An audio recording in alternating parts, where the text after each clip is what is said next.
Hello दोस्तों, कैसे हैं आप सब। दोस्तों आज की वीडियो हम बात करने वाले हैं मल्टीपल एनबीएफसी ऐप्स के बारे में, क्योंकि मेरे बहुत सारे ऐसे सब्सक्राइबर हैं जो इन प्रॉब्लम में फंस गए हैं। बस उनका रीज़न अलग अलग हो सकता है। कोई बैटिंग ऐप्स के चक्कर में फंस के उसके बाद बहुत सारे ऐप से लोन ले लेते हैं। कोई आदमी के साथ कोई ज़्यादा प्रॉब्लम आ जाता है, वो 1-2 लाख लोन ले लेते हैं। उसके बाद उनका हेल्थ इशू हो या कोई भी रीज़न हो, उस कारण से वो लोन ले लेते हैं। उसके बाद उसको वो चुका नहीं पाते, क्योंकि सैलरी तो आदमी का हर महीने एक ही बराबर का रहता है। तो वो जैसे घर चला रहे थे वैसे ही चलाते हैं। लेकिन ये ऐप्स का लोन का रीपेमेंट नहीं करने के चक्कर में वो क्या करते हैं कि दूसरे लोन ऐप से लोन ले लेते हैं और सोचते हैं इस लोन ऐप से जो है इसका लोन चुका देंगे। इस तरह से वो मल्टीपल लोन ऐप्स के जाल में फंस जाते हैं। तो दोस्तों इनसे कैसे बाहर आना है इसी के बारे में बात करेंगे, और जो जो ऐप से आप लोन लिए हुए सब के बारे में थोड़ा थोड़ा रिव्यू दे देंगे और बता देंगे किसका लोन रीपेमेंट करे तो सही है, नहीं करे किसका तो सही है। इन सब चीज़ों के बारे में फुल डिटेल में आज की वीडियो में बात करेंगे। तो पूरा वीडियो आप एंड तक देखिए, थोड़ा सा भी स्किप नहीं करिए और मेरा चैनल सब्सक्राइब कर लीजिए कि आपको इसी तरह का एजुकेशनल कंटेंट आगे चल के भी मिलता रहे। तो चलिए शुरू करते हैं। तो दोस्तों आपकी स्क्रीन पे शो होगा, तो आप ध्यान से देखिएगा। तो दोस्तों आपकी स्क्रीन पे शो हो रहा होगा, ये है money view, credit B, ring, Navi, Chola, insta money. ये सब जो लोन ऐप है ये एनबीएफसी ऐप होने के बावजूद ये जो है तरह तरह का अजीब अजीब हरकत करता है। ये क्या करेगा, जब जो आप इससे लोन लेने जाइए तो आपको लोन आसानी से दे देगा। कहेगा आधार कार्ड, पैन कार्ड, एक फ़ोटो दे दीजिए, आपको लोन दे देंगे। लेकिन जब जो आप लोन ले लीजिएगा उसके बाद दिक्कत पैदा करता है। सबसे पहले तो ये जितना आप लोन इनसे मांगिए उतना लोन नहीं देता है। मान लीजिए आप इससे 20,000 का लोन मांगे तो आपको 16,000 देगा या 15,000 देगा।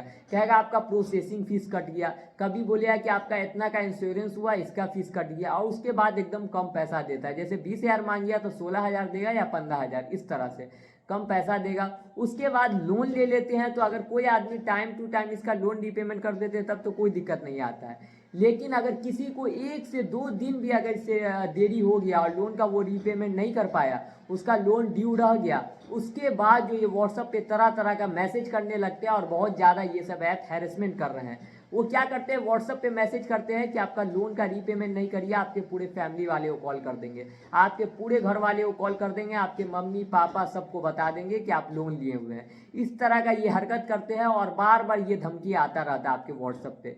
अब ये कहाँ से नंबर मिलता है इनको सबका, तो ये जब जो आप लोन लेते हैं तो लोन लेते वक्त आप एक चीज़ का ध्यान नहीं देते हैं कि वो तरह तरह का आपसे परमिशन मांग लेता है। आप बिना इंग्लिश को पढ़े हुए और जो है डायरेक्ट सारा टिक टिक करते रहते हैं, उसको सारा परमिशन देते रहते हैं। इसी का वो गलत फ़ायदा उठाता है। वो आपसे आपके कॉन्टैक्ट लिस्ट का एक्सेस ले लेता है। उसके बाद आपका सारा नंबर निकालने के बाद जब जो आपसे 1 से 2 महीना ही लोन डिफ़ॉल्ट होता है तो आपके कॉन्टैक्ट लिस्ट पे कॉल चला जाता है। और इस तरह का ये ऐसा ऐप हरकत करते हैं। आइए, एनबीएफसी ऐप होने के बावजूद आपको तरह तरह से परेशान करते हैं, रिकवरी एजेंट भेजते हैं। तो इनका हल क्या होना चाहिए इसके बारे में बात करेंगे। और सबसे ज़्यादा परेशान कौन ऐप करता है, एक तो नावी ऐप था, जिसपे जो है कुछ दिन पहले ही बोल दिया गया कि ये ऐप आप लोन नहीं देगा, क्योंकि ये ऐप जो है बहुत ज़्यादा परेशान कर रहा था, हद से ज़्यादा परेशान कर रहा था। और क्या थे, रिकवरी एजेंट भेज देता था, कभी कॉल करने लगता था कॉन्टैक्ट लिस्ट पे। इसी वजह से ये ऐप तो लोन देना बंद हो गया। लेकिन बहुत सारा ऐसा ऐप है, जैसे रूपी रेडी हो गया। अब कौन है रूपी रेडी, हम आपको दिखा देते हैं।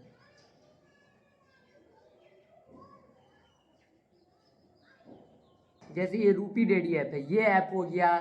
या नहीं तो आपके सामने एक और ऐप है,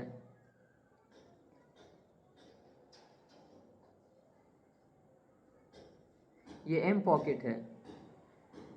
ये एम पॉकेट ऐप हो गया। ये सब जो ऐप है ये बहुत ज़्यादा परेशान कर रहा है और हद से ज़्यादा तंग कर रहा है। आप 2 या 3 हज़ार का भी लोन लिए रहते हैं तो बोलते हैं आपके घर पहुंच जाएंगे, और ये हमको पता है कि आपके घर नहीं पहुंचेंगे। लेकिन ये अपने ऑफिस में बैठ के आपको तरह तरह से हैरेसमेंट करते हैं। 3,000 के लिए, 5,000 के लिए, 4,000 के लिए, ये सब ऐप हैरेसमेंट करते हैं और आपको बार बार कॉल करते हैं। तो इसका सॉल्यूशन क्या है, देखिए, अगर आपको हद से ज़्यादा हैरेसमेंट कर रहा है तो इनका सबसे पहले इनके कंपनी को ही कंप्लेन कर दीजिए, इसके ईमेल आईडी पे जाके। उसके बाद भी ये कंपनी अगर नहीं सुनता है तब जाके आप आरबीआई को जाके कंप्लेन कर दीजिए, क्योंकि ये सब ऐप सुनने वाला नहीं है। ये सब ऐप का जो रिकवरी एजेंट है वो नहीं सुनने वाला है, क्योंकि वो जो है एकदम इलीगल तरीके से लोन रिकवरी करता है। डायरेक्ट किसी के घर पहुंच जाता है, ना ही पूछता है ना बताता है, डायरेक्ट घर पे पहुंच जाता है, चाहे आपके दुकान पे पहुंच जाता है। इस तरह का कोई भी हरकत कर रहा है ये एनबीएफसी ऐप सब, तो आपको डायरेक्ट क्या करना है कि इसका जो है एक वीडियो बना लेना है। साफ साफ इसका जो है आप सारे ऐप का जो है ना वीडियो बना लीजिए। किसी का भी रिकवरी एजेंट आ रहा है आपके घर तो, चाहे वो एम पॉकेट का हो, चाहे रूपी रेडी का हो, किसी का भी रिकवरी एजेंट अगर आपके घर आ जा रहा है और आपको बार बार परेशान कर रहा है तो डायरेक्ट उसका वीडियो बना लीजिए और उससे पूछिए कि आप बिना परमिशन लिए मेरे घर पहुंचे कैसे, और आपके पास कुछ है, आपके पास विजिटिंग लेटर है, ऑथराइजेशन लेटर है, आप जो घर आए हैं इसका परमिशन लेटर लेके आए हैं, आपके पास ये सब है। उसके बाद डायरेक्ट इसका वीडियो बना लीजिए और डायरेक्ट पास के पुलिस थाना में जाके कंप्लेन कर दीजिए। क्योंकि ये सब ऐप से डरना नहीं, ये सब NBFC है। जो सरकार के रूल को इसको फॉलो करना है, जो इनको रिकवरी एजेंट के हाथ में दिया गया रूल फॉलो करने के लिए, उन्हीं के हिसाब से इनको चलना है रिकवरी एजेंट को। लेकिन ये फिर भी नहीं चलते हैं और इनके पास कोई भी कागज़ नहीं होता, यहाँ तक कि इनके पास ID कार्ड नहीं होता है कि कौन कंपनी के रिकवरी एजेंट है।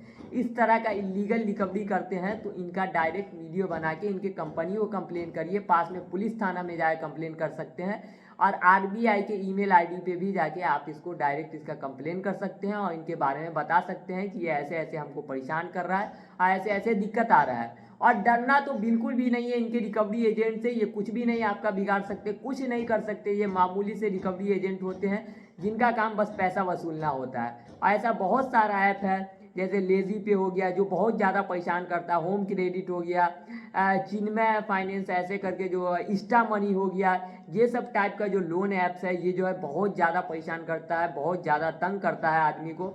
और उसके बाद जो है कॉल करके आपको बोलेगा कि जल्दी लोन रीपेमेंट करिए नहीं तो आपके घर पे कॉल लगा देंगे, ये करेंगे वो करेंगे। उसके बाद हद से ज़्यादा इंटरेस्ट लेता है, जितना इंटरेस्ट लेना भी नहीं चाहिए उससे ज़्यादा इंटरेस्ट लेता है, पेनाल्टी लगाता रहता है, बिना मतलब का पेनाल्टी लगाता रहेगा।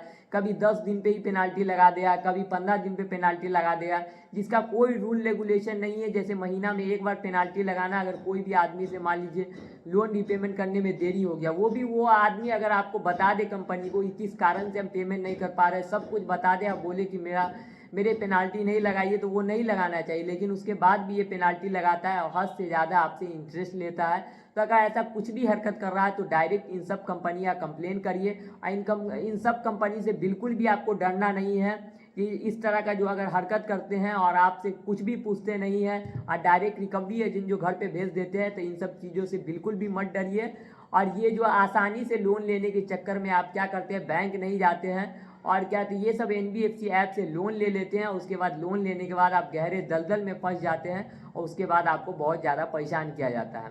तो दोस्तों आपको जो बात बताएं उन बातों का ध्यान रखें और सब कुछ रूल और रेगुलेशन के साथ इन ऐप को बोले करने के लिए, और बोले कि आप RBI का रूल फॉलो कीजिए, क्योंकि आप RBI NBFC रजिस्टर है, आप RBI का रूल आपको फॉलो करना पड़ेगा। अगर नहीं करिएगा तो आपसे लोन हम किस लिए लिए थे, आपसे लोन लेने का यही फ़ायदा हुआ ना कि आप NBFC रजिस्टर है, RBI गाइडलाइन फॉलो करें, इसीलिए तो हम आपसे लोन लिया। उसके बाद आप इस तरह का हरकत करिएगा तो हम कभी भी आपसे लोन नहीं लेंगे और आपका कंप्लेन भी कर देंगे।